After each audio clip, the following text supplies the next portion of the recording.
have been approached by Homeland Security or FBI saying, why are you going on the Clay Douglas show?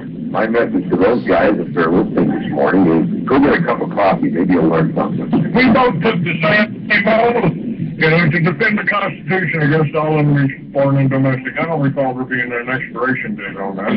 Well, it doesn't show how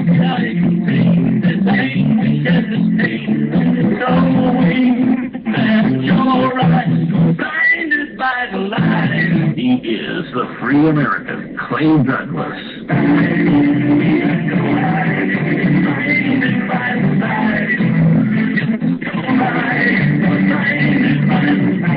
Catch the Free American weekdays at 7 a.m. Pacific, 10 a.m. Eastern. Every time I think about the damage that's been done, the anger wells inside me till I'm almost overcome. I want to tear the moon out of the sky and drop the sun.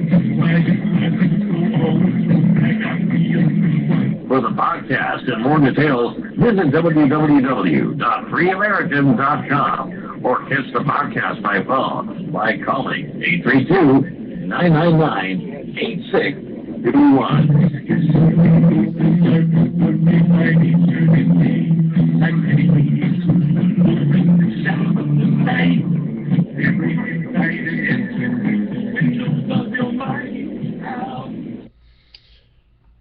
All right.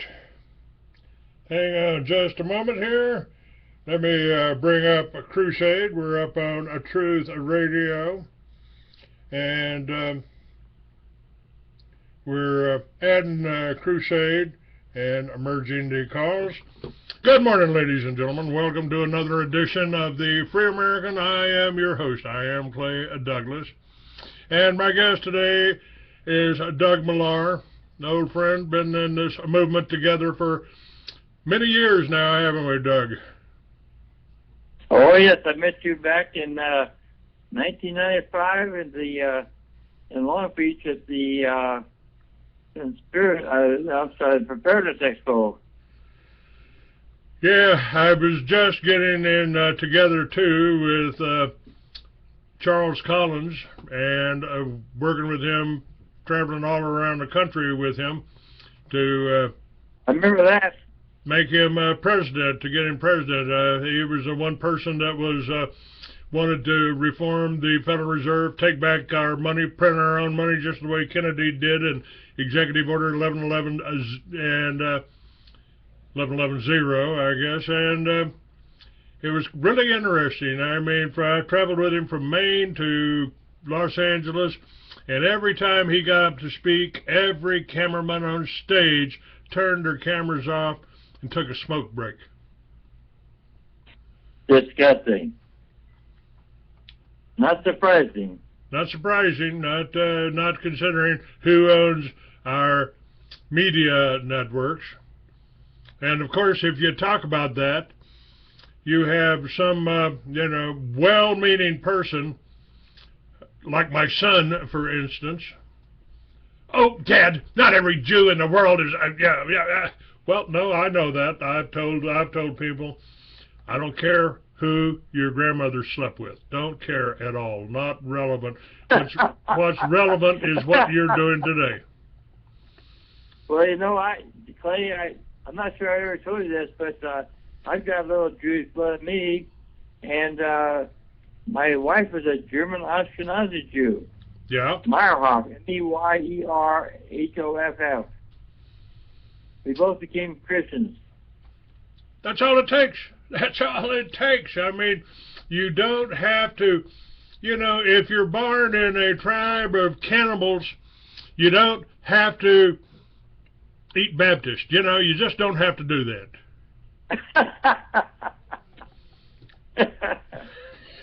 That's why I like you so much. I just want all your listeners to know that I've only had one person I've ever trusted to be a coach on two different occasions I couldn't do it, and the only person I called was you, and thank God you took over my show and did a good job on it, and thank you so much. Well, I've done that for number of people, and hopefully I'll be able to continue this show and do it more. People need to understand, though, we do need some support, because if we're not supported, I just did a show about Alex Jones the other day, and I was there. I helped Alex Jones get started. I distributed his videos. I let him speak at one of my preparedness expos in Dallas. And I was sitting at dinner with him, and I believe it was a Denny's. And I said, Alex, did it ever occur to you that your girlfriend there, the one that works on his websites and all that, did it ever occur to you that she might have been running on you by the Mossad? And he's never spoken to me since. Oh, interesting. And he never did anything to let people know that I lived through that accident in 2004. But he never told anybody that it wasn't an accident and that the Israelis were involved. Well, there's no question in my mind that was a hit. I'm not sure it was the Israelis or it was the Jesuits, because you, in your magazine, had a 30-page expose, 30 pages plus, and you authorized me to republish it after I couldn't buy any more copies from you. And I can assure you, I republished 100 copies of that thing, and I sold it at my cost just to get the word out about the Jesuits involved in the Illuminati.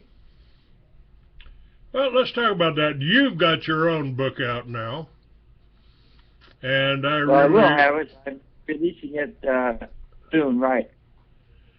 Your book is the 33rd Degree Mason's Achilles Heel, Cover-Up of Child Abuse. Huh? It was a question mark behind it. Yep, got that. Cover-Up of Child Abuse, Mind Manipulating Targeted Individuals, Child Slavery, and Murder in America. And I kind of feel, and I was kind of looking forward to asking you about this. According to the accident that I had on May 20th, 2004, kind of made me feel like a targeted individual. And my sons kept my magazines going while I was unconscious for 3 months, being drugged for 3 months. But then suddenly everything went away. I didn't have any advertisers anymore. Nobody wanted to be around, including my family. So does that make me a targeted individual in your book? Of course. Now, let's, one of the things, I'm going to skip aside here, because something that I was reading in your information that I got on you, you expose the murder of JonBenet Ramsey. I thought everybody in America would like to hear about that. What did you discover on that? The mainstream news, the reporters, the police, the FBI weren't able to find nothing. Or at least we were never told about it if they did. That has to be a cover-up of major portions. What about... Oh, yes, one of the biggest cover-ups in the world, Clay, of a child being murdered. There's no question about it, and I'm glad you brought that up, because I love to talk about the cover-up and the fact that we know who the murderer was. But first of all, since you brought that up, let me give you a little background. I arrived here in April of 1999, 10 days after the Columbine Massacre, which occurred on April the 20th. So I arrived on the 30th, and the National Rifle Association was holding their national convention here, as you know, in Denver. And so I came here. Originally, I was planning just to come here for the weekend, visit my old friend as I have to get elected to Congress in Alaska. And he was national president of the NRA twice. And so we wanted to run him for president one time, but he blew it by trying to come back and run for governor. His name is Howard Pollack. And he was unanimously elected to both terms of the NRA. And so when I got here, it wasn't long after I arrived here. In fact, I even called a friend today. I was just coming for the weekend, but now the massacre took place. But I sleep on your couch like I did last November for a few days, or maybe a week or two, and see what I can investigate about the thing. He said, "Sure, come on over." So I came over, stayed at his place for several months. But here's the point: as I was staying in his house, on the cover of Westward magazine, I should say tabloid. It's the most popular tabloid in the state of Colorado.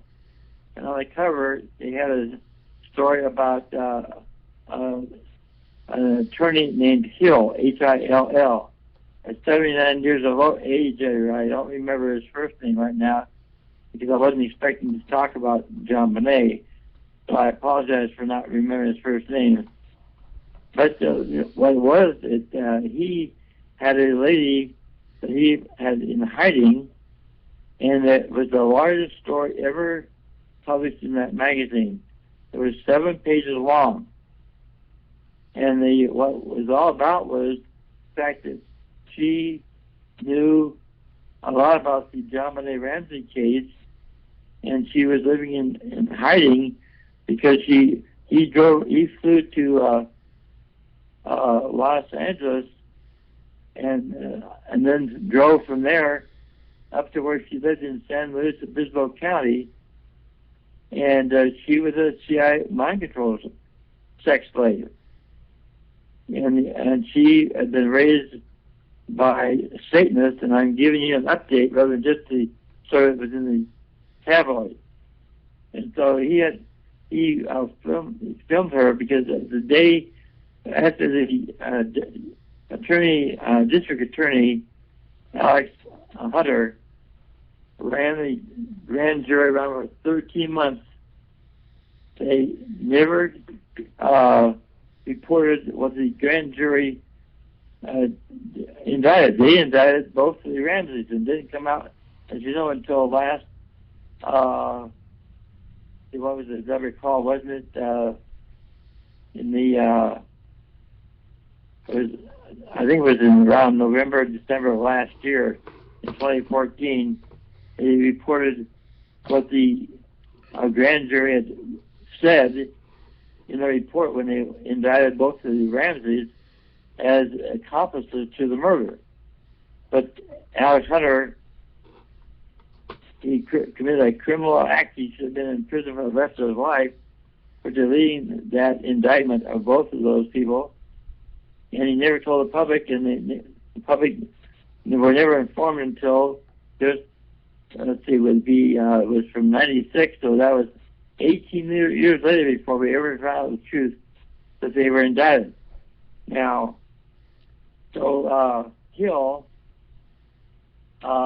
way back when they first were exposing the various things that were being covered up by the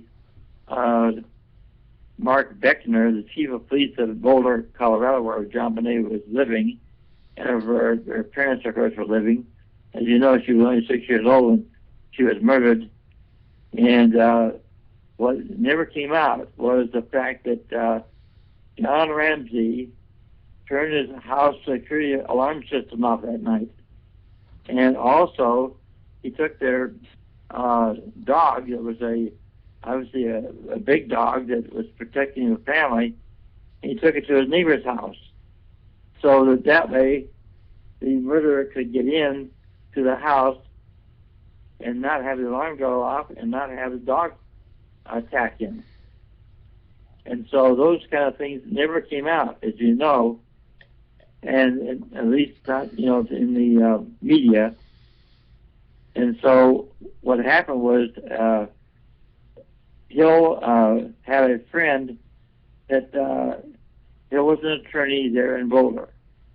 And he was an Indian from Florida. And so what happened was I had to sue someone. Because a friend of his was identified by John Ramsey as a suspected murderer of JonBenet, he filed a lawsuit against John Ramsey for his friend, and he's the only person to depose John Ramsey. No one else has ever done it regarding that murder case.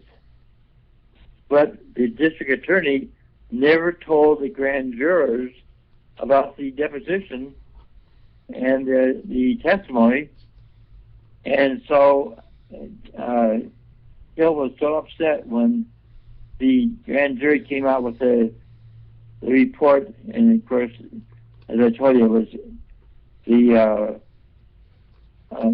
district attorney, Alex Hunter, concealed the fact that Ramsey had been indicted, not for the murder, but for concealing the murder and the knowledge of the murder. And so the result was that Hill went public that day. The grand jury came out, and so it was on Fox News. It went national, and the result was that I'm sure other national networks also publicized his expose.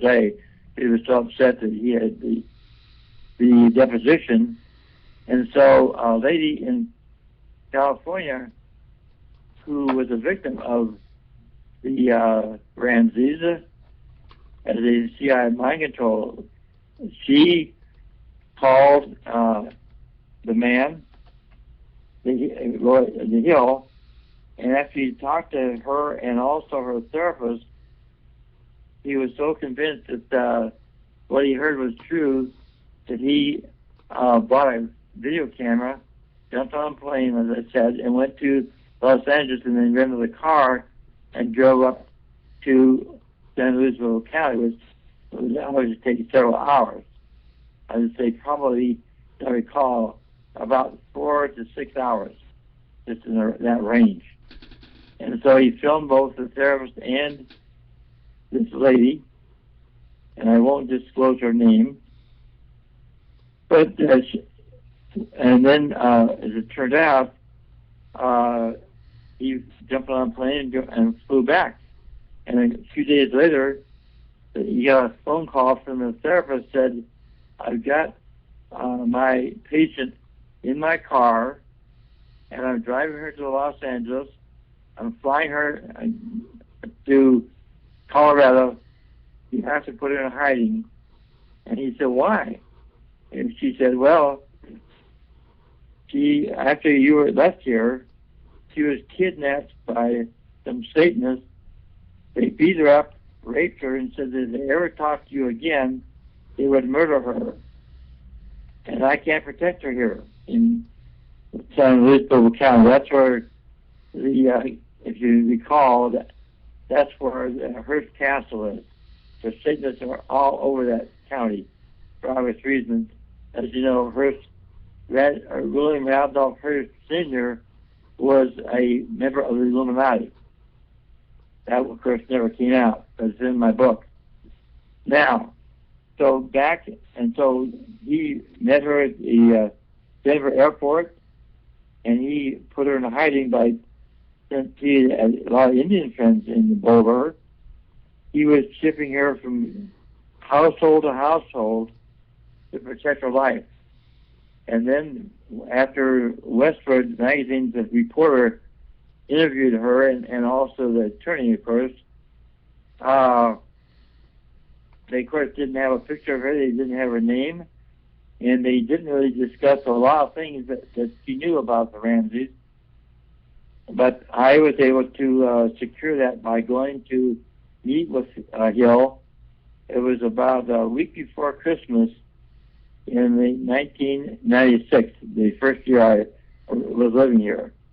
And the result was that Hill, let me put it this way. Let me back up a little bit. Hill was on Peter Boyle's talk show. He's a most famous talk show host. He's about 72 now. He's still here. But he and he's still broadcasting from 5 to 9 a.m., 5 days a week. And so Peter Boyles had the attorney on before the Westward wrote their story. And after the attorney was on, and I was tipped off, and so I listened to the show. That's how I ended up going to Boulder, and I had an appointment with him. And it was snowing that day. It was, but it was not very cold. It was actually about 34, 32 degrees. It was just, but I was sitting in the car. I sat in his office for an hour or more, and he didn't show up. And then I went to my car and waited. He didn't show up. I went back to the office again in about the second hour. He still hadn't shown up. And I told him I was in my car, that he could find me there. I was working on some things. And the result was that he called in after about 2 hours and left a message for me. He apologized for not being able to be meet with me at the time, but he'd be there soon. Well, as it turned out, he never did show up. I left about after 3 hours there, and then the report came out in the Westward. That's how I learned about the lady, and of course he would not introduce me to her because he didn't know me from Adam. But I showed him the Franklin Coverup the next time I went back up to Boulder, and I said, I suspect that JonBenet Ramsey case has involved the same people that are exposed by John DeCamp here in the Franklin Coverup. Subtitle is, as you know very well, Child Abuse, Satanism, and Murder in Nebraska, exposing a nationwide network of Satanists in the CIA, and also their mind control of the CIA, et cetera, but also not only nationwide, but worldwide. John DeCamp is one of the most bravest people I've ever met in my life, and I put you in that category, Clay. The top 5 or 10 people that I've had the privilege of meeting in my life. You are in that category too. I take my hat off to both of you. John DeCamp now has Alzheimer's. I was with him just 2 weeks ago, last Saturday, and he's in a VA nursing home. And I was so sad that he's got the shakes. He's actually 5 years younger than me, but he's got, when he tries to write, his hands start shaking real bad. He can't really write. And, but we were with him for over 2 hours, and it was wonderful to do so. And so his wife was also there all the time, so it was great to see her. So I spent those nights at DeCamp's home. I dined with him many times. So when I was over there with Ted Gunnison years later, and Ted Gunnison had gone there to heal after they tried to murder him. We don't have time to get into that right now, but I'd be glad to come back on your show and talk about that sometime. I've already talked for 3 hours on a show with Ed Offerman, the Offerman Report. I'm sure you're aware of that. But anyway, I'm back to JonBenet. The result is that all of a sudden I went back and met with Hill a couple more times, and then I had an appointment. I tried to call him for another appointment, and he wouldn't return my calls. I thought it was awful weird. I called several times, and he wouldn't return my calls. So I took a witness with me and went up there, and we walked into the office, and I announced who I was, and he came out, and he was using a cane. Walked with a cane, and he said, "Who's this lady with you?" And I introduced her to him. He said, "Excuse me." He went back and used the computer to check her out. Then he came back out with his cane, limping it along, and he took us back in his office, and he told both of us that he had to hire a therapist because he had been have a new four-wheel, let's see, it would be, anyway, a four-wheel drive new car, okay, with 20,000 miles on it. And he got in his car, and he hit the accelerator, and it took off like a rocket, and he couldn't slow it down. He hit the brakes and everything, and he couldn't slow it down at all, and he couldn't, his brakes wouldn't work, and so he had to drive up on a hill, and it rolled over, and he had a brain concussion. He was told he would not be able to work as an attorney for 5 years. The Bar Association suspended his license to practice law, and he had no insurance because he was helping so many people pro bono, because he was, he was a crusader for the indigenous people as well as people victimized by not our government, but the corporate government that runs America, and every city, every government agency, in every city, county, state, and nation are all corporations, as you know, and have been for many, many years. So he was in a terrible position, and he said, Doug, it was amazing because I ended up telling my therapist that I said, it was so weird. In a week, I had this accident. My fiance, who is a Asian law attorney here in my office, who had an accident, and she was hit. And then also my ex-wife with our two young children, they were hardly even school age, as I recall. I think one of them were maybe in the first grade. They were also hit. And so I said to him, think about all those three accidents were in the period of 1 week. And the therapist said that I was obviously no accident. And none of the three were. So with that, I tried to get Hill. I already tried to get Hill to call John DeCamp and talk to him, but now he was so paranoid from, they almost got murdered, and so he wouldn't call John DeCamp. And I begged him to. I went and met with him a couple more times and begged him to, and he wouldn't do it. So I called his friend that wrote a book about JonBenet's murder, and he gave him all the information, and bingo, I called DeCamp maybe, I'd say roughly a year after going to see Hill the first time. And he told me, Doug, the person you're telling me about, this lady, I've talked to her at least 100 times. I said, no kidding, wow. He said, you can't imagine what she told me. I said, well, I know you can't very well tell me on the phone here, even though you've been talking to her on the phone. You have to have confidentiality. But would you tell me where she lives? Because I want to meet with her. I'm going to be going out there to San Luis County where she lives. And he said, no way, I can't tell you her name or phone number or anything. It's too private.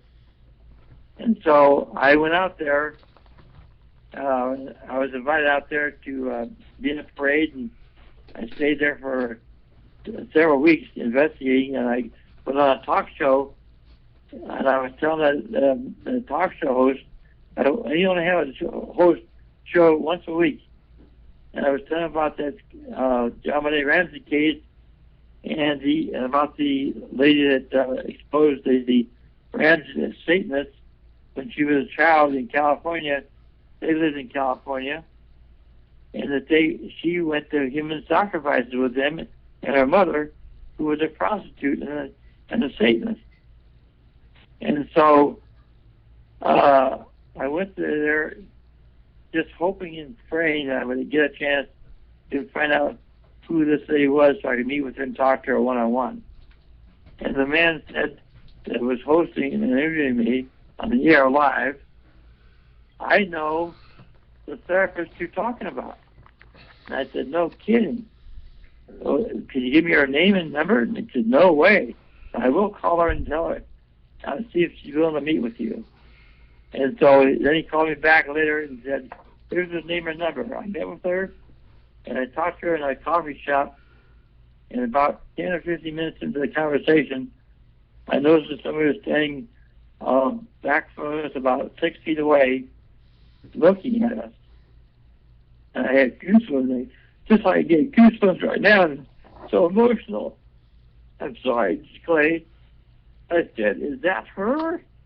And she said, yes. And so we invited her to sit down with us. And what an awesome experience I had.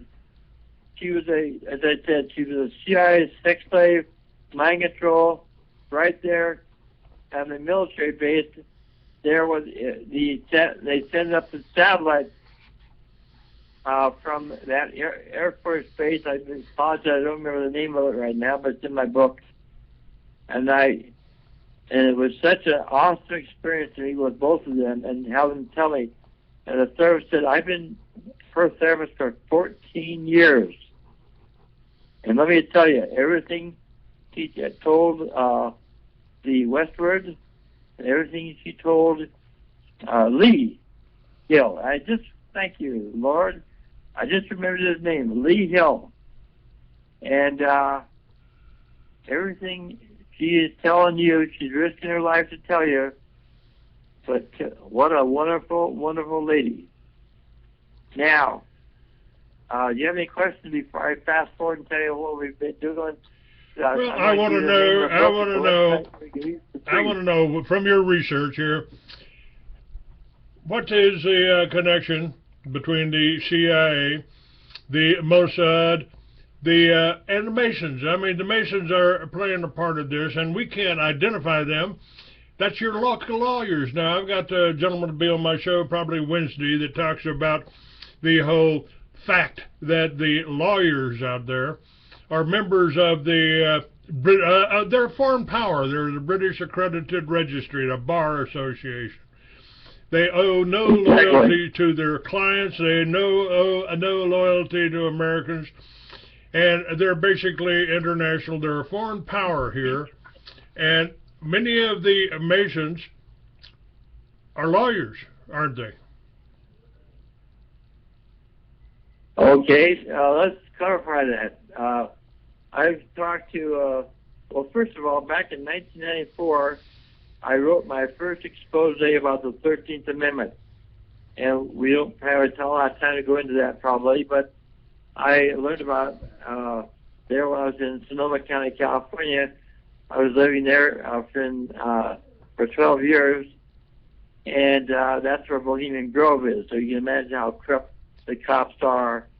Not most of the cops, but just like most of the, Ted Gunderson said, most of the cops, most of the FBI, most of the CIA, most of the NSA, and most of all the military intelligence organizations, people on the lower levels are honest people. They join because they want to make a difference for America and protect it. But at the top, as we know, most of the top leaders are on the other side, and they cover up crimes and everything. So back to this specific issue about the Bar Association, which is the British Accredited Registry. Okay, now let me stop you right there, because I was on another network here briefly, very briefly, and they found some problems with me, and that's not hard to imagine. But there's a gentleman there that I broadcast. I at least Veterans Today takes my shows down. They'll take this show down and run it on Veterans Today, and I don't actually broadcast it on it. They go to the Blog Talk Radio and they sign up for the RSS feed, and they put my show up there. Well, the guy that had been on my show that is pretty active and straightforward on Veterans Today is Gordon Duff. And suddenly, Gordon fired a guy by the name of Stu Webb. And Stu Webb went out and started his own Veterans Truth Network and started attacking Gordon Duff and putting Gordon Duff, oh, he's not really a colonel, oh, he's not this, oh, he's not that. And I found him to be always very knowledgeable on my show. And then, at the same time, actually before he started attacking Gordon Duff, he launched attacks on Ted Gunderson, which I felt was pretty low class, because I knew Ted Gunderson. I'd been to his house when he kicked Stu Webb out for stealing from him. Yep, he had 35 boxes of his research. Most of the Ted said he could never replace. And today we had people up on Facebook that are promoting Veterans Truth Radio, promoting Stu Webb, and I frankly don't think he's worth promoting. I was there when Ted was kicking him out. Oh, really? Yes, yeah. I drove up to Las Vegas when Ted was there, and I'd spoken to Ted quite a few times, and he'd been on my show quite a few times. Oh, yeah. In fact, talking about Ted, I probably spent more time with him, and we spoke more times than anybody else in the nation. And we spoke at seven different states play. Although at the same event we were not speaking together. We had our own presentations, and it was a wonderful privilege because he was one of a kind, as you know. As he spent over 27 and a half years serving the FBI in America as a loyal American. And of course, he left in '79. He said in '80, that's when the FBI became totally controlled. They used to have he said, and in fact, I had copies of it, different reports about the Council on Foreign Relations, which of course is Myron Fagan, a Jew, wrote a report, and then he published it as a broadcast on 3 long play records I bought back in '67 called The Illuminati. And on the cover of it, he had a photograph of the Council on Foreign Relations headquarters in New York City, and you can go on YouTube now and listen to the recording. He was 80 years old when he put it out. He lived another 5 years, and in that broadcast, I'll never forget this, he states very specifically, the Council on Foreign Relations is the Illuminati unelected government here in America that secretly runs America's entire government. End quote. Now, back to Ted Gunderson. Stu Webb is one of the most worst pieces of human sewage I've ever dealt with in my life. And I used to trust him, and I invited him to speak. Ted Gunderson was my honorary national chairman, and I was the chairman of the event which took place in Las Vegas from April 15th through the 19th. I'm sorry, the 18th. The 19th was on a Monday, and I ran through Sunday, and Stu Webb was along with Ted Gunderson, and let me think out loud. I had a panel discussion there of several people talking about the truth about 9/11. Okay, I'm sorry. Let me think out loud here. It was in '99. It was not 9/11. It was the Oklahoma bombing, and we had as I recall, there were 6 of us there in the panel discussion, sitting at the head table, and Stu was drunk as a skunk, and I quit calling on him because he was making such a fool of himself. We had video cameras going, and there's no question in my mind that Stu Webb was a good man at one time, exposing Bush and the what happened here in Denver, and the Millman, his father-in-law, ex-father-in-law, etc. But somehow Stu Webb ended up spending about 8 months in the federal penitentiary, psychiatric, insane asylum in St. Louis, Missouri, as I recall. And so somehow they got to him, and when he came out of there, he had still done a lot of good things because he has to keep his credibility. But Ted Gunderson gave me a copy of a letter that Stu Webb wrote to the Las Vegas Police Department, and in his letter, originally Ted had it, is because Stu Webb was stupid enough to leave it out. And Ted, when he was staying with Stu Webb, said, "Hey, Ted, I got a place to stay next week, but I need a place to stay for the weekend. Can you let me sleep on your couch?" I said, "Sure." So he let him stay there for a week. Pretty soon it was a week, then it was a month, then it was 3 months, then it was 6 months. Finally, Ted had to kick him out because Stu Webb was just a parasite. He was drinking all of Ted's booze, because he's a drug addict and a alcoholic, and everybody knows that. They knows it's been around him at all. But also, Stu, when he wrote that letter, he said in that letter, and it was stolen from me after I moved to Utah. Everything was put in storage there because my friend who was one of Ezra Taft Benson's great grandsons, he's the one that stole all my stuff because he had the access. He put it in storage for me, so he had the only key. And so after I paid on it for several years, he stole all my stuff because I had 2 computers in there, and he never liked to work, and so he wouldn't return all my calls after that. So I knew who had stolen my stuff. He's the only one that had the key. But here's my point.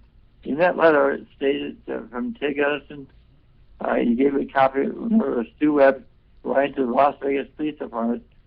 He stated that I am an FBI informant, and here's the lady's name. He gave the lady's name in Las Vegas FBI office that he is an informant with, and so I had the goods on Stu Webb. And this is only the second time I ever mentioned that publicly. Then, in addition to that, a good friend of mine who's filmed me in several states at several events when I have had events, he gave Ted Gunderson a video that where he filmed Stu Webb. And evidently Stu must have been high that day because he was so stupid. He bragged on the film, and I have a copy of it. I should say I had a copy of it for many years. And what happened was this piece of human storage of Stu Webb that should be flushed. He stated on there that I am an FBI informant, bragging about it. And he said I have a number that they have given me, and Ted said no one would know that unless they were an FBI informant, because Stu used a code word that only FBI informants and the FBI would know. That it never was released publicly, but Stu was so high, he was stupid enough to mention that code word. So there now, and that's why I'm taking the gloves off finally as my book comes out, and I'm going after Stu Webb. And so you wanted me to go back on JonBenet? I got some updates there. I'd like to give you at least 5 minutes more on about JonBenet, okay? Yeah, that's fine. That's fine. We can go any direction you want. You've got the floor today. I just appreciate you putting this out about Stu Webb, because Stu Webb has gone out after Gordon Duff from Veterans Today, and I've never found, don't always agree with Gordon, but many times Gordon has, even when I disagreed with him or didn't quite buy into his view, turned out he was right. He said Jade Helm was nothing. It ain't going to be a nothing. And I'm right in the middle of Jade Helm. I'm right in Big Spring where they launched Jade Helm in Big Spring. And it had nothing's happened. There ain't no troops in the street. There ain't nothing here. And I told people, look, don't get upset about this. Don't get upset about this. If you see troops on the street, there are troops. They're your sons, your daughters. Don't shoot them. Don't do what you need to do is walk up, shake hands with them, and say, "Hey, what's this? What are you doing here? What's Jade Helm all about? Gee, what's your mission here?" Ask them. Don't be scared. Don't be afraid. And the key word, and this applies to Stu Webb, who I'm sure once he hears the show will be attacking me again, and he's done that before. Tried to link me with Ted Gunderson. Oh, he's been attacking me too. He's been attacking me.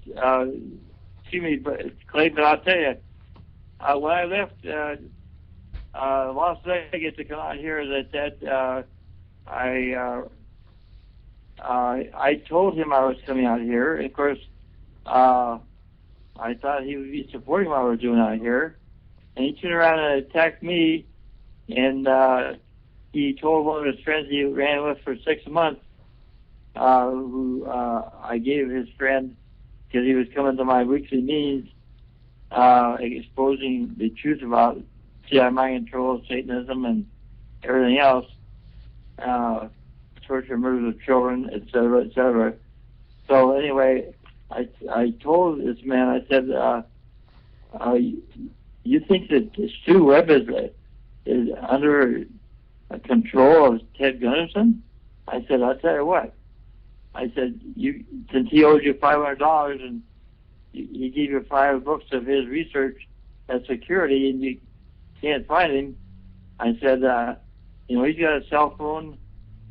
I'm sorry. Ted at that time did not have a cell phone. I said he's using Ted Gunderson's home phone all the time, and Ted has to go and use a pay phone because Stu's on his phone all the time, and he's basically almost taken over Ted's operation there in his 3-bedroom apartment there in Las Vegas. And I said that Stu, Ted bought him a suit because Stu had a speaking engagement. He didn't even have a suit to his name. And so I said, basically, Stu's a leech because he had to finally kick him out because he was up his phone bill so much and everything else. But anyway, I said, I really believe that Stu was a good person at one time. But the fact is, as you can go on YouTube and look up an email. YouTube. You can look up a video where Ted Gunderson is talking about the Illuminati, Satanism, and pedophiles. And as of about 2 months ago, it had 1.6 million hits. 4 weeks later, it had 1.75 million hits. I have no idea how many it's got since then. But in there, he started talking about how most people in law enforcement are good people. And then he said that I want to tell you right now that I have 2 detractors on the internet. Both of them are CI mind control victims. One is Stu Webb, and the other is Barbara Hartwell.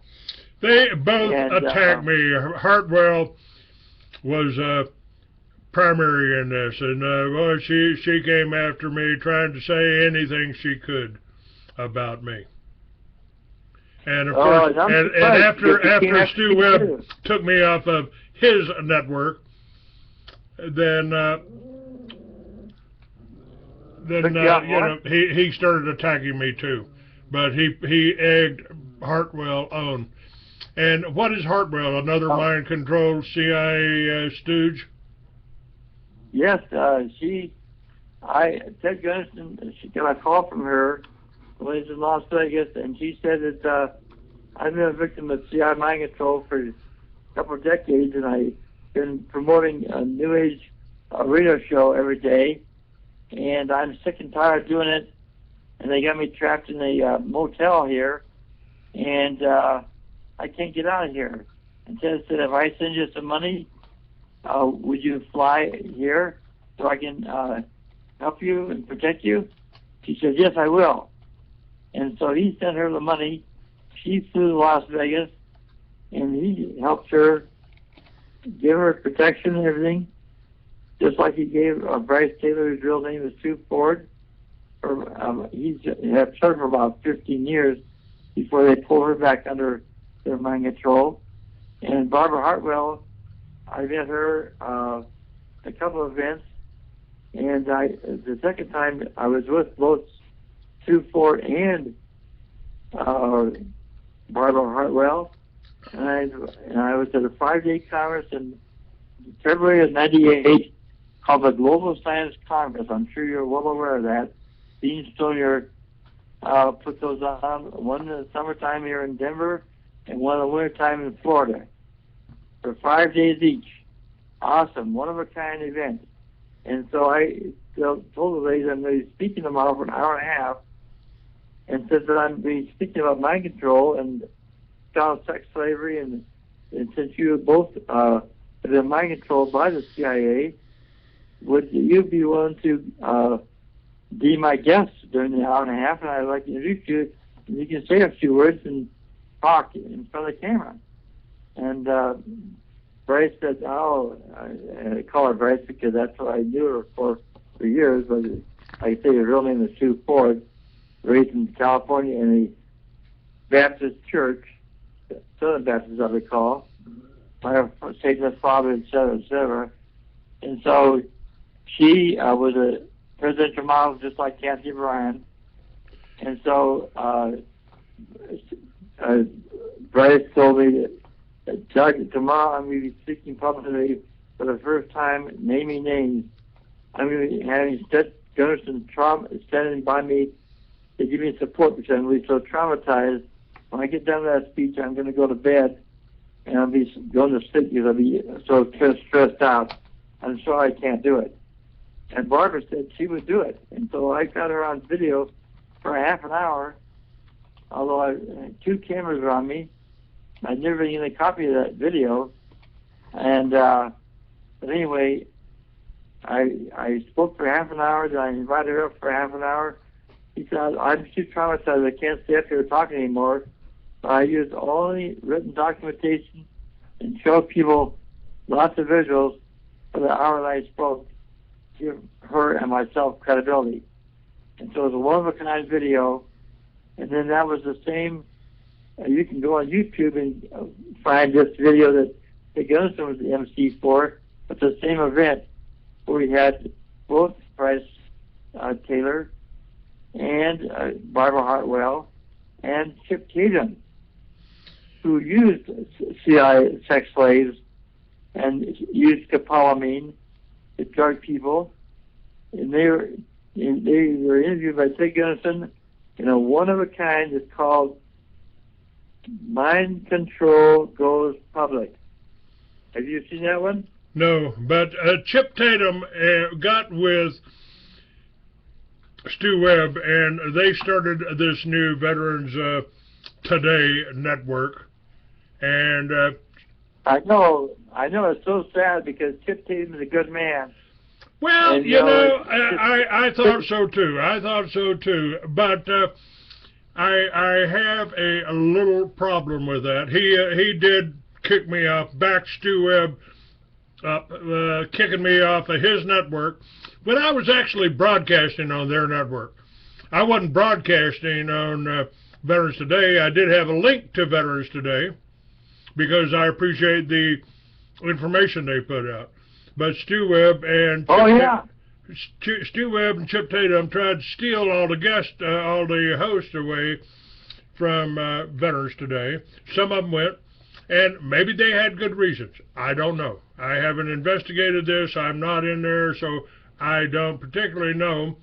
But I do know from my research and from having him on my show that Chip Tatum was just as involved in smuggling the drugs into this country as George Bush and what's the other asshole's name there that Barry Seal. No, Barry Seal. Barry Seal just flew him in, and I got to meet Barry Seal. He brought me a nice little bud. Oh, really? Yeah, he brought me a nice little bud of Oaxacan to Dallas. You know, I just didn't know at the time that he had a plane load of cocaine he was running down to Bill Clinton. But what was the guy's name that was an Iran-Contra? Iran-Contra. Oh, you're talking about Terry Reid? No, this is a higher level than that. This is one of Bush's Colonel. Oh, you talking about the colonel that you talking about Gregg, Greggs, Don Gregg? No, he was George Bush. He was the one that went before Congress and testified in Congress. Oh yeah, Oliver North. What is it? Oliver North. Yeah, Oliver North, Colonel Oliver North. And Chip Tatum was just as involved as Oliver North in the drug trade. I thought he had got straight. I thought he had left that all behind. And when he starts kicking me off his show, then and hooking up with people like Stu Webb, then I got to question that. And I have learned over the last 20 years of fighting this battle that it's very hard to trust anyone out there. They could be turned by money. They could be turned by threats. You know, my wife, and you met Janet. You met my wife. She was told by her... sure, she's a real sweetheart. She was told by her father after the accident, if she came back to me... Yeah, thank you, Michael. I see that. Oliver North. If she came back to me, her father, who was Deputy Secretary of Agriculture under Kennedy, hooked up with Billy Saul Estes, got investigated that. He told my wife, Janet, if she came back to me after the accident, he would disown her. Oh, no! Yes, sir. Did I remember that? And I got a statement from my son after the owner of Miracle 2 sent me a $10,000 donation. My son told my wife, I told you should have never told Dad about that money. You should never have told him about that check. So, you know, she admitted that her father had said that, had done that. Well, I'm glad you told me that because I was so happy when you got back together with her after your accident. After it was, like as I recall, 3 or 4 years before you got back together, right? We never got back together. After the accident, she never... Well, no, she came in and saw me for a little while, for a few days and all that. Then she went to work for her father up in Northern California. And never been back together again. Well, never, but yeah, you brought her to my table at a Preparedness Expo 3 or 4 years after you almost died, and I was so happy to see you back together even for a day, and I was just overjoyed, and now I know why you never got back together. Didn't last. No, I'm sorry to hear that. Yeah, me too. And to this day, I still don't talk to my sons. We know what happened, Dad. We know what happened. You threatened us with a baseball bat. You did this and you did that. Yeah, I got my head caved in, and then I got drugged for 4 months. 3 months, actually. I was drugged for 3 months. Got no memory of 3 months. I laid in the hospital, wired up with intravenous feeding. So I got no memory. And the magazine went down, and the radio show went down, and everything went down. So Right. whose fault was that? They think it was mine. We were there, Dad. We remember. We know what happened. We didn't have our head caved in. We didn't. Why didn't you stay and talk to me? Why didn't you tell me what happened? Why didn't you let me know what was going on? Why didn't you tell me about your grandfather, what he was pulling? Well, because they want an inheritance. Yep. Sounded to me like your sons have been bought off too. Maybe they have. I don't know. I don't think so, but they don't talk to me, so how would I know? Right. Okay, I'll say that 5 minutes of JonBenet Ramsey here. Go ahead. The murder of JonBenet Ramsey. While you're doing the okay, you do. We're 10:02. You talk about JonBenet. I'm going to warm my coffee up. Talk loud. Okay. All right. Okay, the murder of JonBenet Ramsey was and is, to this day, of course, the bastard son of John Ramsey. When he was in the Navy, he was over at Subic Bay in the Philippines, at a submarine base, and the government of the Philippine government and the United States government would supply hundreds of prostitutes for the submarines and the other ships that came into harbor there. And so John Ramsey had a bastard son, a little Filipino, half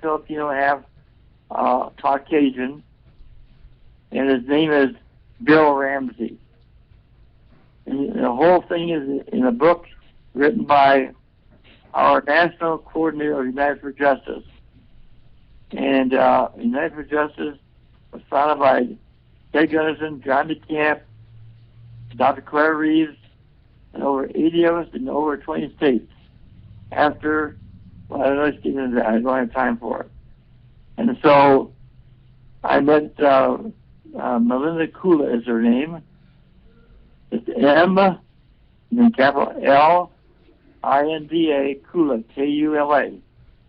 And she has the book for free, naming Bill Ramsey, and it's everything for free on her website. I hope you have a pen and paper handy. I'm going to give you the website twice to make sure you all get it down pat. It's called JonBenet, that's JonBenets, JonBenet's True Case History.com. I repeat, JonBenets,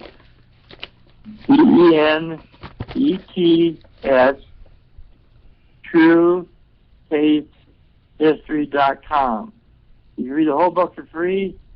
I've gone to the Boulder City Council and gave them a copy of it, along with letters from Melinda Kula, and that was back about 3 or 4 years ago. The video's working. I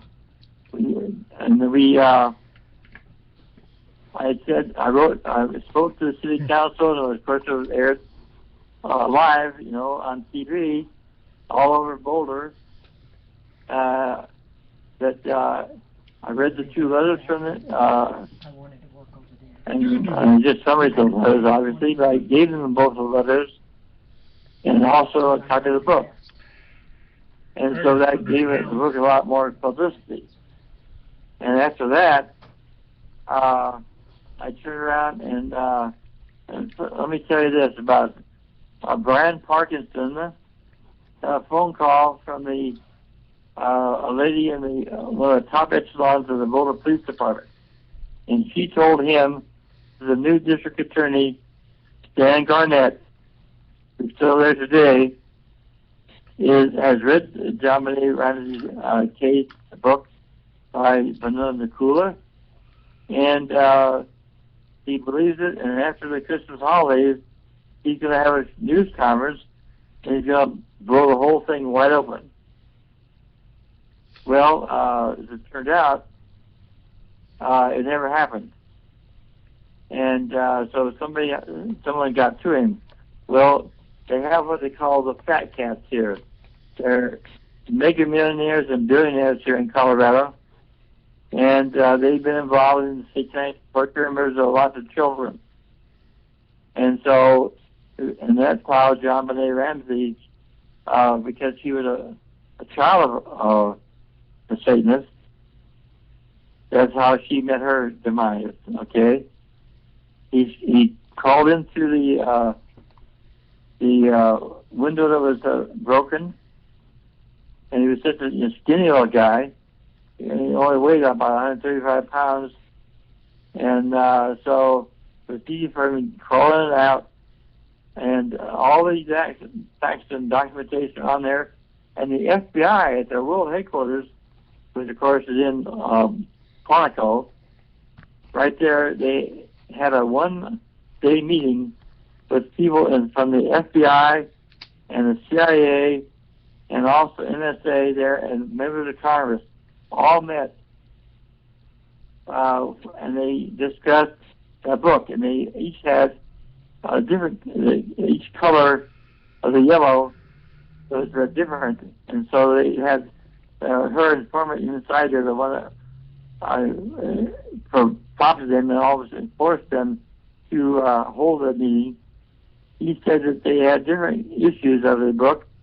They all agreed that they read everything in their book, and yet they still would not arrest the killer. Why is he protected? He still lives in Ocean County, New Jersey, where he lived before he murdered her. Writes about how he was going to collect $118,000 when he went. He's a bastard son that only gets paid off once a year to stay away from the family. He bragged about all that stuff before he went down there with his new shoes.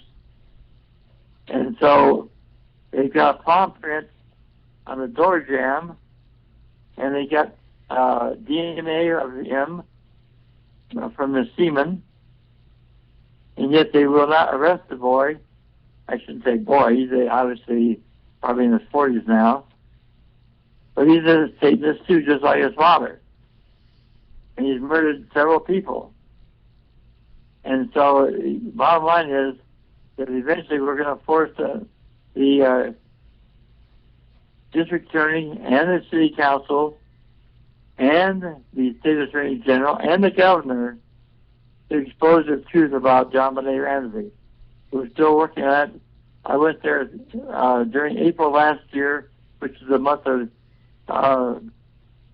National Child Abuse Month, okay? And I spoke there on April Fool's Day and gave them a letter from me summarizing the book.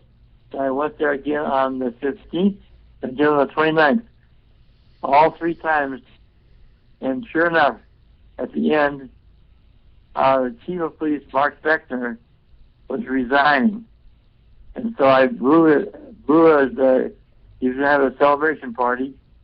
And I said, why is he waiting until May Day, the final day of Illuminati, to resign when the pay period ends on April 30th? Because the person is obviously working for or being blackmailed by the Illuminati. And that's why we can't get justice for JonBenet. He's been there all this time, and people even left the police department and blew the whistle on the fact that the murderer, or plural, singular plural, we believe there were actually, according to the estimate, there were 3 people involved. but we don't know if all three of them were in the house, but they could have been, because obviously with the alarm turned off and when him getting in through the window and no dog there, he could go in and unlock the door and let his two friends in. Anyway, it goes on and on. I got so much to cover today. I don't want to cover this anymore. Somebody did the DNA test. Somebody did the DNA test on JonBenet. Were there more than one person involved? More? You said something about friends? As I recall, they said that the DNA of the semen, there was more than one semen in their body. Yes. Okay. Now, I got a friend who's been trying to call in and ask a question. Do you see anybody there with their hand up? No, I don't see anybody with their hand up. There is a 303 listener there. Oh, he's the one that, yes, he's a friend of mine, and he wants to talk about. Well, he hasn't raised his hand. All he's got to do to raise his hand is hit 1. But he is listening to the show. I've got a regular at 8:04 listening. That he doesn't usually talk; he just listens. I've got one guest on here, Michael Cormier. I don't know if I pronounced that right, Michael. If I did, I apologize. But right? He asked, or he was talking about. He's the one that gave me Oliver North's name, and he mentioned 2 leads back to Noriega. Over 20 years ago, about 25 years ago, I got the document that outlined the whole Operation Watchtower, written by Colonel Edward P. Catolo, and one of his soldiers was Bill Tyree, William Tyree. And Catolo told a story of how Tyree's wife had been murdered and how he had been framed for that. And will you please repeat that man's name? I didn't get that. The name of the colonel assigned to this by George Bush was Colonel Edward P. Catolo. And Catolo, C-U-T-O-L-O. And Bill Tyree worked for him. They murdered his wife and framed Bill Tyree and put him in Walpole prison. I found his mother. Yeah, right. I remember that back in Pennsylvania, wasn't it? Yeah, I contacted him, and Operation Watchtower was going on about the same time as Iran-Contra. So you got the same people involved, right? Emmanuel Noriega and all that. And that's the first time I got threatened by the CIA. And one guy showed up, just an old biker like me. I'd seen him around, different runs. Clay, we're going to let you live this time, because all that information on Noriega has already been vetted and exposed. But don't do anything like that again. We're going to let you live. Okay. We're going to let you live this time. And I followed up on that. I found William Tyree through his mother in Walpole prison. And I gave him my 800 number. I had him on this radio show. You can probably still find it on Blog Talk. And my life got a little bit more difficult then. I was moved from, I ran the story in my motorcycle magazine in Miami, and then somebody called up and offered me a job in New Mexico working for Indian Motorcycles, and I took it, and I closed my magazine down because I was already being attacked under that. And again, I didn't know where this was coming. Why would the ADL be so upset with an old biker from Texas? Why? I didn't know. So you're making waves. You're exposing the Zionists, that's why. And so I read the story, Right. and the drug trade. I exposed where all the cocaine was coming from into this country. It was being run into here. The Catolo said they built watchtowers in radio towers, guide towers in Colombia to guide planes into Noriega's Albrook Air Force Base, U.S. base, Albrook. And they... the cargo was cocaine. And Barry Seal flew the cocaine in from Panama to a nice little protected airport called Mena, Arkansas. Exactly. I know all about it. And then I exposed that too. And kept having problems, business problems. People were threatened on this radio show. Why are you going on the Clay Douglas show? Why shouldn't I go on the Clay Douglas show? I've known him for years. And that really hasn't let up, Doug. Nobody can advertise with me because they'll be threatened. I'm not surprised, buddy. And you know, even the people that aren't being threatened, it's like, I just want to stay below the radar. I just don't want to call attention to myself, you know. I call those people cowards. And my sons are the same way. You know, you just shouldn't be talking. You don't need to be talking about the Jews, Clay. Well, let's see. They run the media. They run television. They put the news up here. They're murdering Palestinians. They're firebombing Palestinian children. They're firebombing schools. Somebody's got to talk about them. Somebody's got to expose these people because they own the mainstream news, and they're not going to expose themselves. Just ain't going to happen. And so it's not me exposing them because they're Jews. It's me exposing them because they are criminals. I call them the Khazarian Mafia. And exactly, that they are.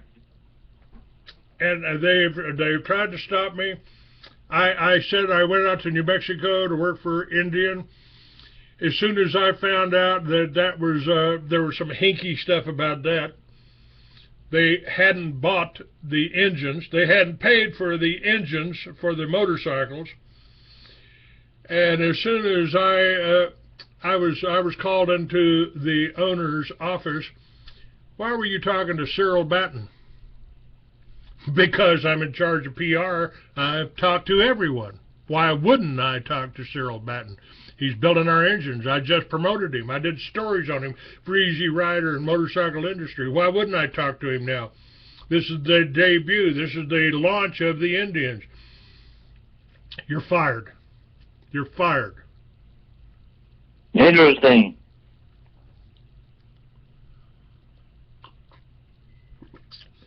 So then I really did start investigating. I talked to Cyril. Clay, Right. I haven't been paid for those engines yet. I asked him, why aren't you building more engines for us? I know that Wayne's got 100 ordered.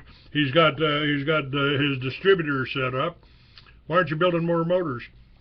Clay, I haven't been paid for the motors I've already built. Those ones sitting in there in that Coliseum there. Next morning I was called into the office and fired immediately. So I got contacted another company that was going to build some kind of motorcycles, not Indians. And they sued me to keep from writing a story exposing them.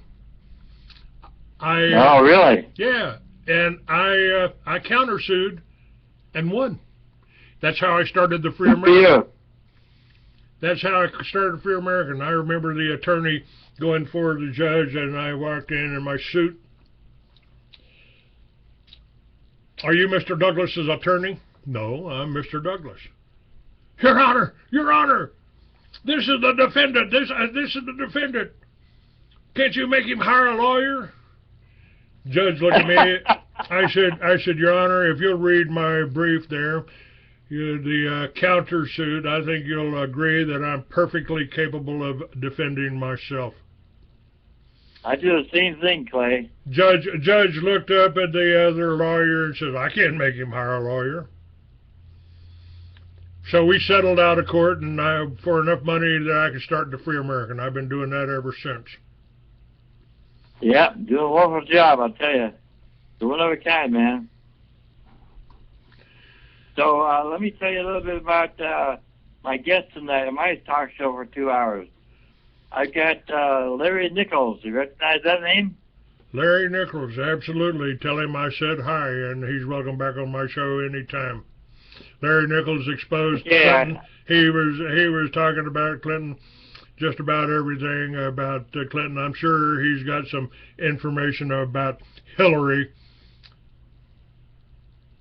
Yeah, actually, he's actually gone public now and been talking on the Alex Jones show several times. He's lost his voice again. He told me last Friday when I talked to him that his voice was so bad he had to go in and get a shot. And so he had to excuse himself because he's going to the doctor's office. But he's talking on talk shows all over the country again, talking about Hillary. And now he's gone public with the fact that he actually killed people for the Clintons when they were in running the governorship there, and so he's really taking a big risk by talking about his murder of people.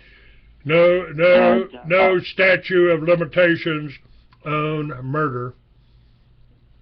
I agree. That's why I thought it was risky. I was surprised he would actually talk about that, but he is.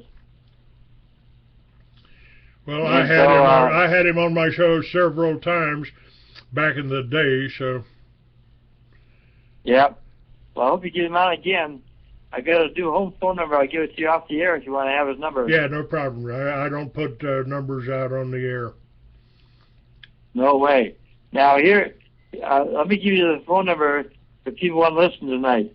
First of all, it's on Crusade Radio, but I'm the only person that's being blocked, so most of our listeners can't even listen on Crusade Radio. So I got a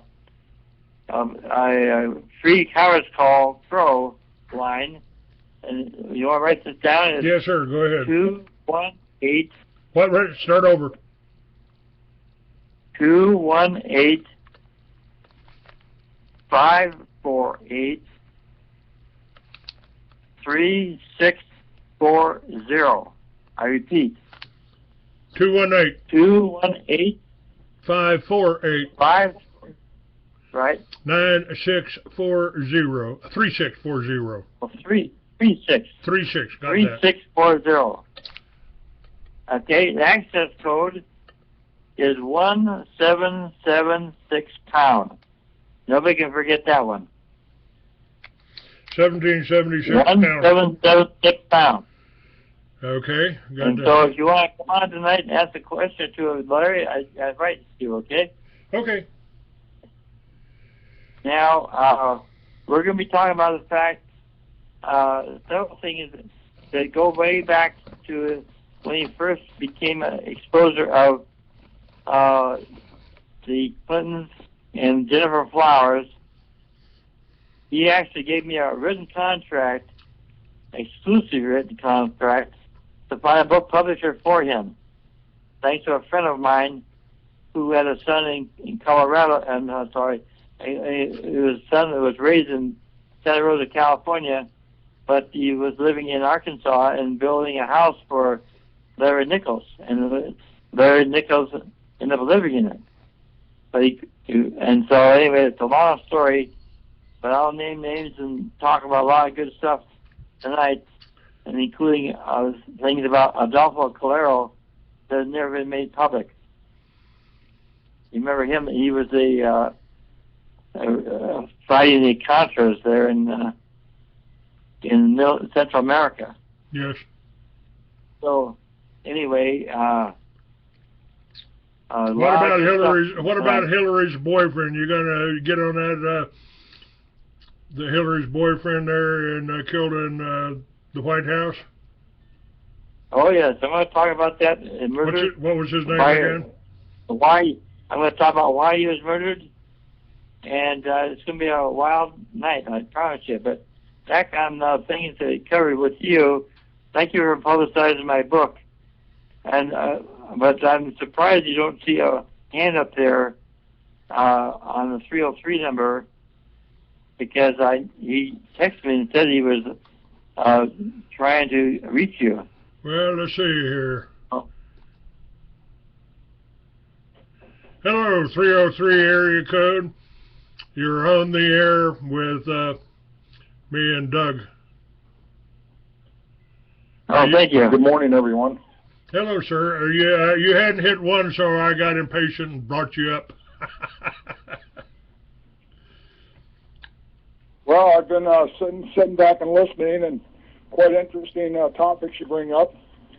I like the outline of Bonet Ramsey and all the fraud that's been uncovered. I myself have uncovered some massive fraud in the state of Colorado myself over the last 12 years, dealing with judicial fraud, dealing with forged oath of offices by the Secretary of State, dealing with being interviewed by the FBI 4 times, dealing with no one wants to file charges in a civil matter of a judge sat on the bench who never had any judicial authority, all pertained from the fact my wife was diagnosed with multiple sclerosis in 2003. We worked in the casino industry. He was forced to call OSHA after being forced to breathe diesel fumes for 10 hours a day for 3 months. The day OSHA showed up, I was terminated for committing a gaming violation that doesn't exist. So that's the gist of what I'll tell you there. That's the way they operate. I do have a website on that. It's called spousaldiscriminationcoverup.com. If anyone wants to look at that, they're welcome to. Send me an email. Send me an email on that. That's clay@freeamerican.com. Clay@freeamerica.com? Free American, C-A-N. I may be the last one. All right, I didn't hear all that, but I'll get it from Doug, and I'll be glad to send it to you. It's Free American, A-M-E-R-I-C-A-N. American, not America, American. All right, I got it. freeamerican.com? Yeah, and it's just Clay. Clay, got it, yeah, Clay. I'd be glad to look at it and include this number on it, and I'll get back to you. Maybe we can do a show around it. I think.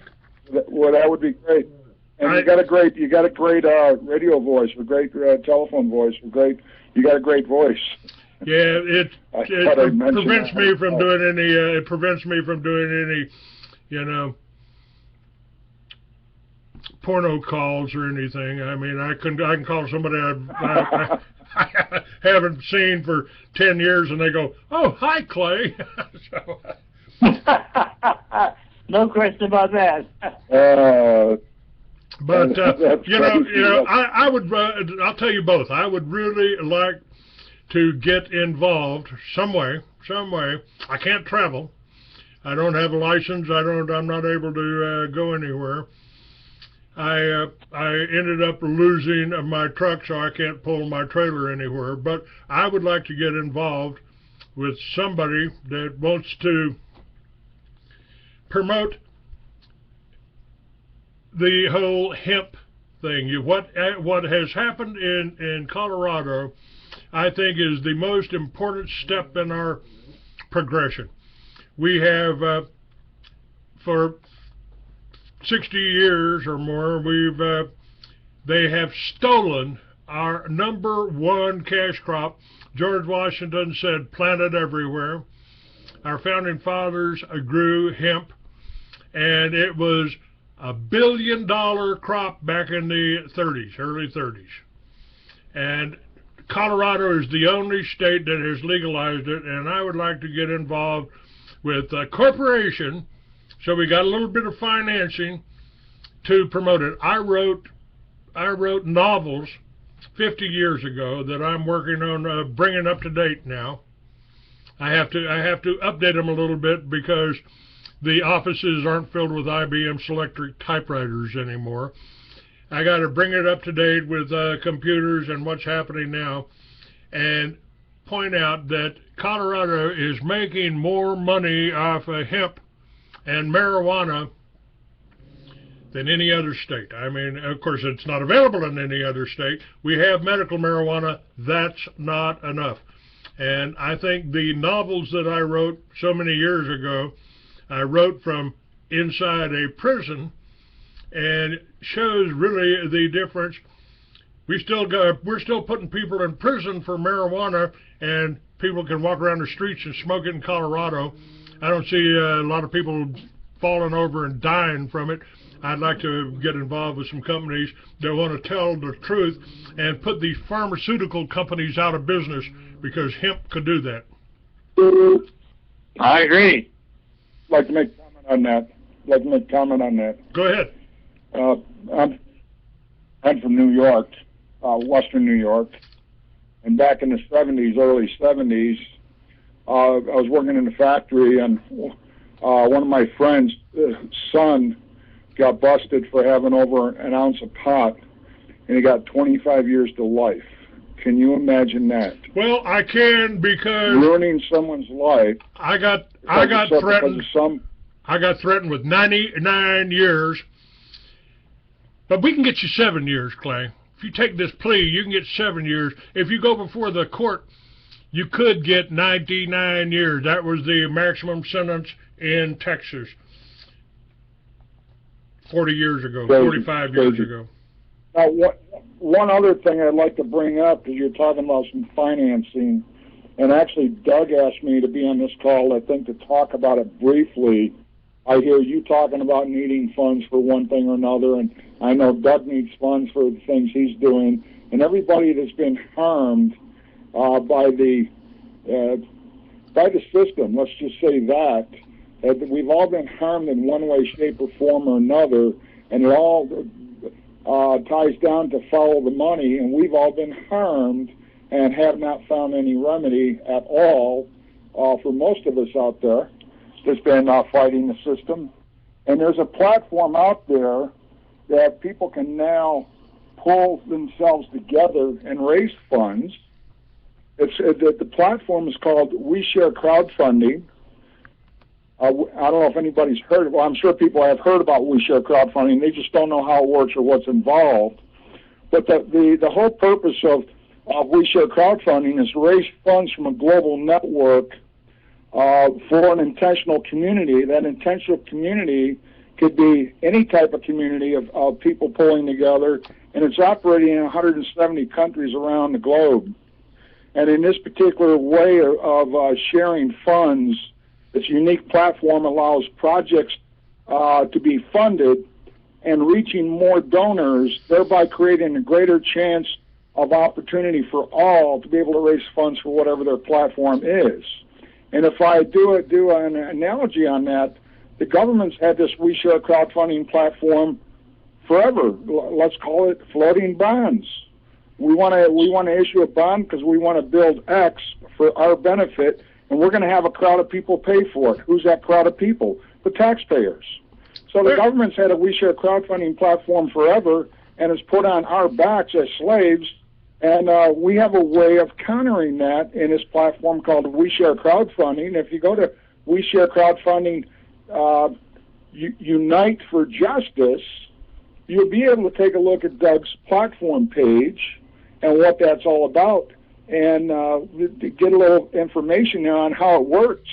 And Doug will be more than glad to outline some opportunity for all, for those that's looking to raise funds. It could be for medical bills, it could be for student loans, it could be for the vets, the homeless, it could be for any charitable cause, it could be for churches, it could be for just the everyday Joe wanting to get out of debt or needing to raise funds to heard their of platform. I have heard of that.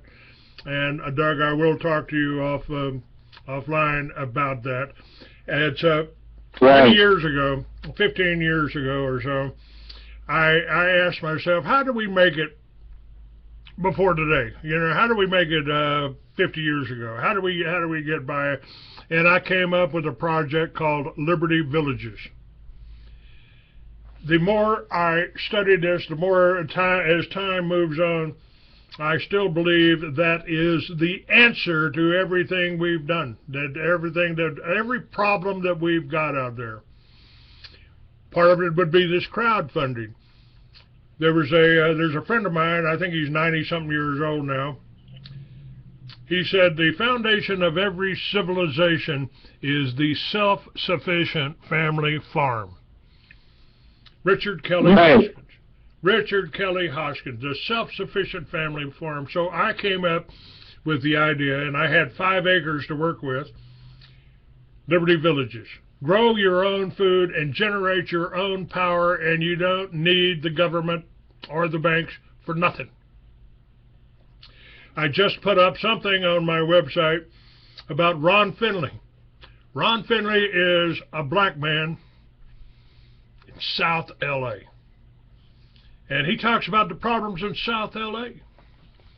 He said, man, there's drive-by shootings, and there's drive-ins, and there's vacant lots. The drive-ins kill more people than the drive-bys. And so he started a group. I've still got to get that down and write that down, but I've got the links up on the website. He started a group that finds vacant lots and grows food, turns vacant lots into gardens. And, you know, we could do the same thing with our backyards. That was my concept of Liberty Village. Grow food, not grass. Fantastic idea.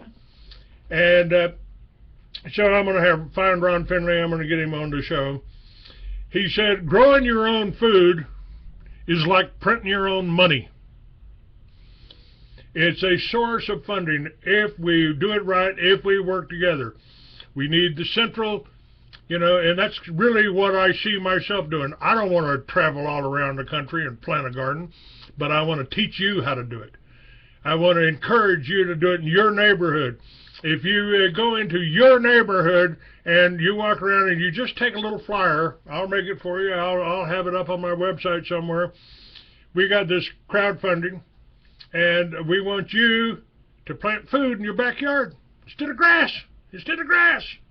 And put solar. I've got a source on solar. You can buy a solar unit. You can get it financed. If you're buying a new house, make them put the solar unit on it when you buy the house. That way you get it financed. We've got the answers here. We've got the answer, and we've had them here for 100 years. 100 years.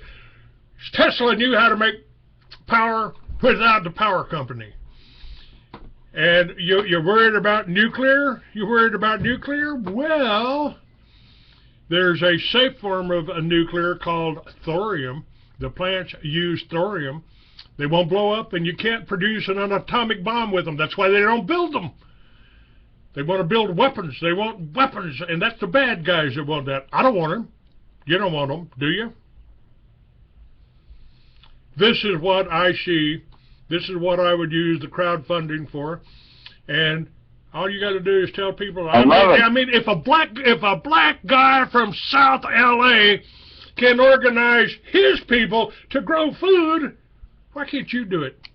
Why can't you do it in your neighborhood?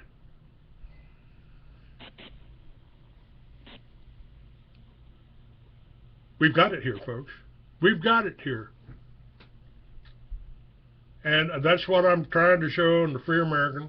By the way, it'll probably take me till this afternoon to get that updated. It ain't working right now, so this show will be up in a few hours. And it'll be up on YouTube and Facebook, Free American 69. Oh, yeah, we can put it on Facebook. Good for you. Yeah. I film me doing that. I mean, it ain't great. It ain't tricky. I mean, if we had people around me that knew more about the computer than I do, it'd be better. It'd be better. Right. But I do the Hey, best. Clay? I do the best I can, and I'm able to do the show and get the show up on 2 or 3 types of sites, and it's up on Blog Talk Radio. Right now, it's up on Blog Talk Radio. You can go to Blog Talk Radio and find it. You just can't go to my site and find it. Or maybe you can. Maybe you can. Maybe I already had it up there. So you can. Hey, Clay? Yes, sir. I want to thank you so much for introducing me to the Taylor family. As you know, you introduced Wesley Hoyt, I should say. Of all things, I didn't know at the time until I introduced him to a Indian chief here about a month ago on the phone. He didn't have time to talk to me. He ended up talking to the Indian chief for an hour and a half.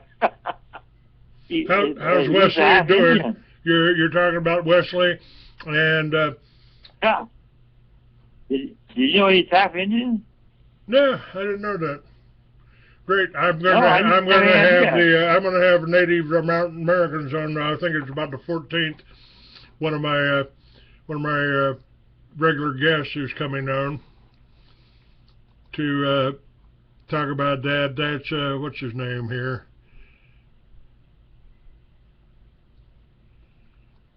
Okay. Well, how William about Blair. this? William Blair will be on my show on September 24th. September 24th. Huh? I want to just remind your listeners here. I told you, I guess I shouldn't say remind you. I want to tell your listeners that the last 6 or 7 weeks now, we've been exposing the first Jesuit to be a Pope Francis. He's speaking here 2 weeks. He arrives in America 2 weeks from today. And of all things, it just happens to be a satanic holy day that he's going to be speaking. And so, you know, the Satanists and the Luciferians and the Illuminati, they start the human sacrifice at midnight.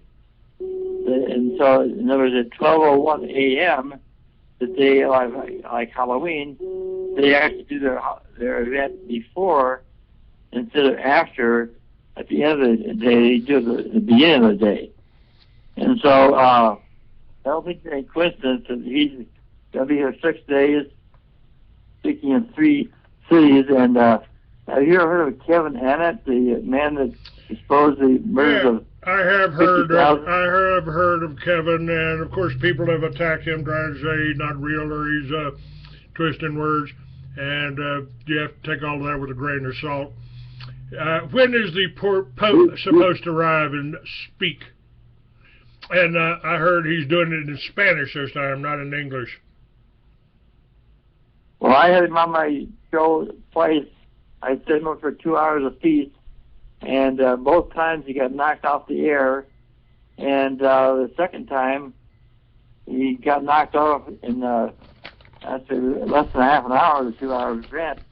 Why? Because he said that the Pope was speaking in Philadelphia at a National Family Conference, which is one of the 2 meetings per year in America where all the pedophiles get together, and that he's speaking there. And so we're organizing protests when he speaks in New York City, at the United Nations, when he speaks in Philadelphia, and also when he speaks in the joint session of Congress in Washington, D.C. And so I hope everybody will go to my website, which will be up in 2 days. What's that? What's that website? I'll put it up. Website right now. What's that website?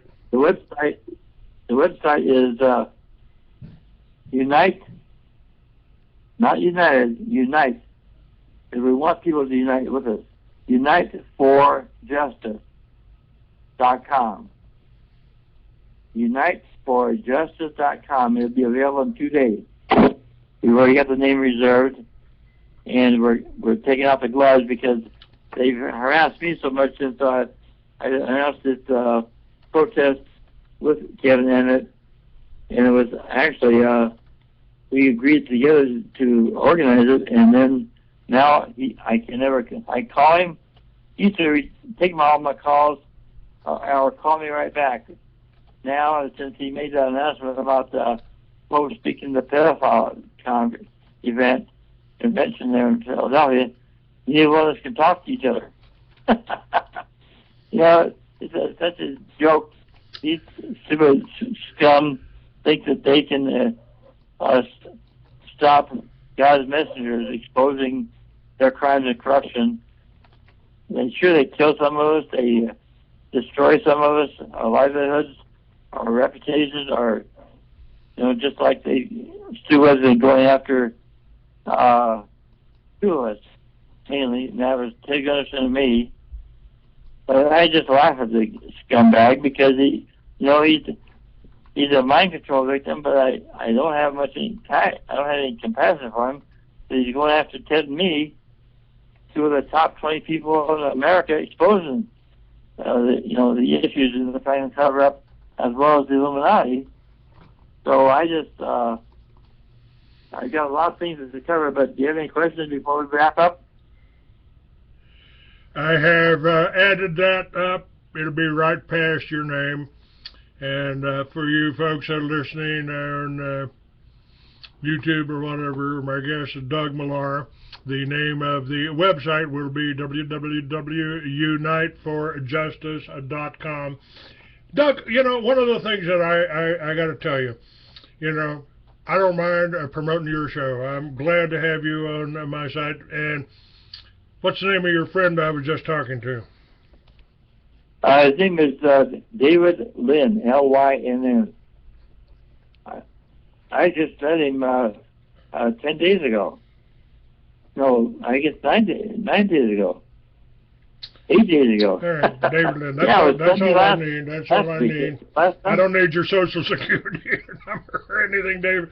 But what I'm trying to get across to you folks out there is that we have to work together. What we're facing here is an organization. Right. I call it the Khazarian Mafia. And I've got one patriot, a doctor that was trying to expose the vaccines, and of course she hates the Jews. She blames them for it, and rightly so, probably. But I told her, I don't hate them. I admire them. What? You did? I said, yeah. I said, if us white boys, if us English speaking, if us white boys had it as together as the Jews do, we'd own the Federal Reserve. We'd own the Bank of England. We'd own the International Monetary Fund. And that's what happens. We don't work together. We don't figure, we don't. We stand alone.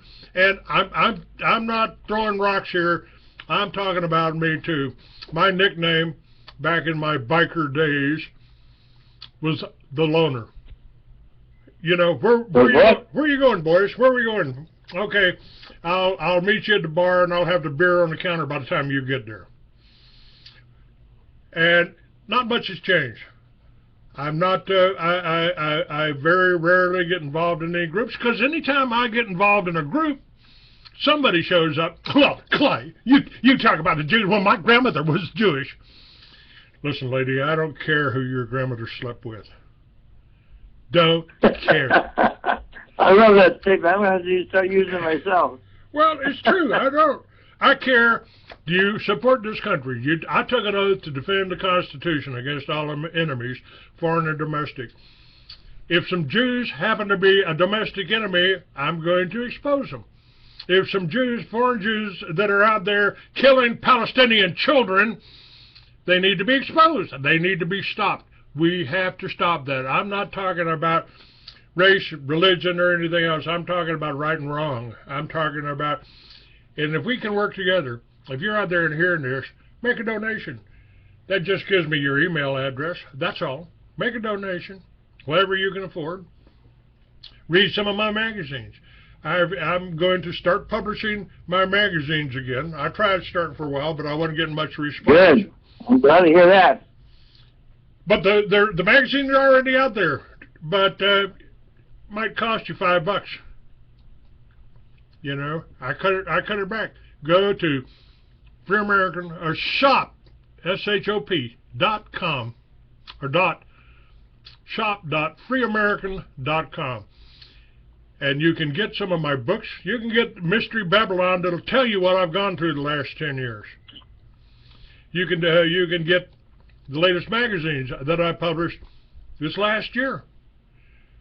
You know, if you buy a few of those, then I'll start publishing again.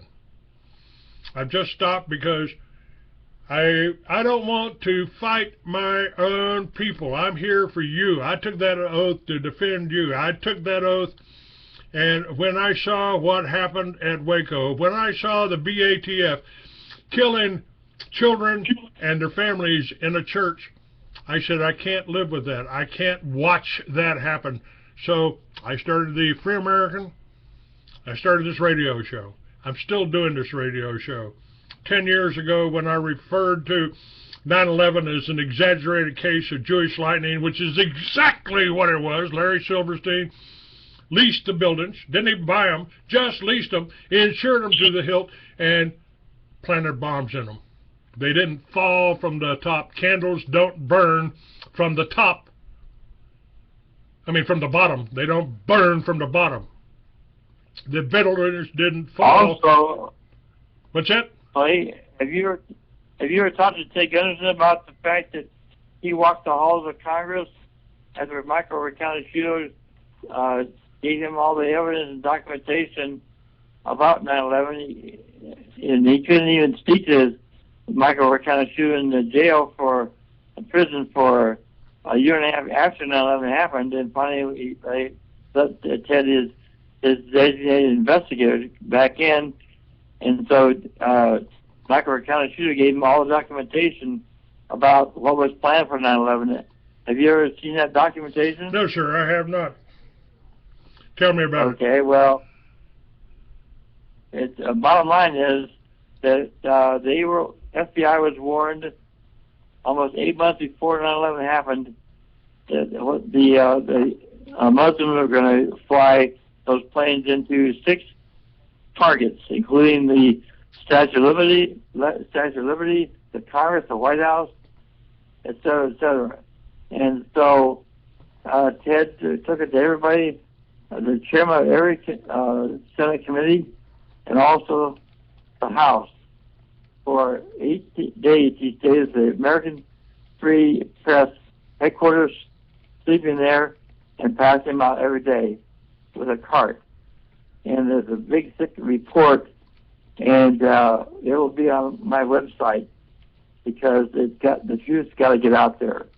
And the FBI notified Free, I should say Louis Free, the head of the FBI, and Free, as you know, back in late January, 1st of February, he was announced by, even though he was an appointee by the Clintons, he announced that he was going to be serving for 1 more year under Bush Jr.